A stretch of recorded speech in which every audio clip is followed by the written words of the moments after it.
গোপালগঞ্জে জাতীয় নাগরিক পার্টি এনসিপির পূর্ব ঘোষিত কর্মসূচিতে হামলার ঘটনায় এবার প্রতিক্রিয়া জানিয়েছেন বিএনপির ফরিদপুর বিভাগীয় সাংগঠনিক সম্পাদক শামা ওবায়েদ।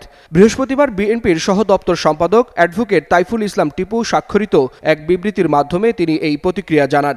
বিবৃতিতে শামা ওবায়েদ বলেন, বুধবার গোপালগঞ্জে এনসিপির মার্চ টু গোপালগঞ্জ কর্মসূচিতে হামলার ঘটনায় আমরা গভীরভাবে উদ্বিগ্ন। এই হামলা শুধু একটি রাজনৈতিক দলের কর্মসূচিতে বাধা নয়, বরং এটি দেশের শান্তি শৃঙ্খলা বিনষ্ট করার একটি সুস্পষ্ট অপচেষ্টা। তিনি বলেন, জুলাই আগস্ট ছাত্র জনতার অভ্যুত্থানে পতিত স্বৈরাচারী আওয়ামী সরকারের দুঃশাসনের ছায়া আবারও স্পষ্ট হয়ে উঠেছে। দুষ্কৃতকারীরা বর্তমানে দেশে অস্থিতিশীল পরিস্থিতি সৃষ্টির মাধ্যমে রাজনৈতিক ফায়দা লুটতে চাইছে।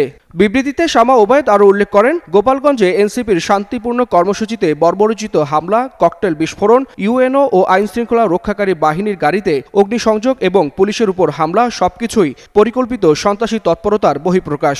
তাই হামলার সঙ্গে জড়িতদের অবিলম্বে গ্রেফতার ও দৃষ্টান্তমূলক শাস্তি এবং হামলায় আহত পুলিশ সদস্যদের সুস্থতা কামনা করেন শামা ওবায়েদ।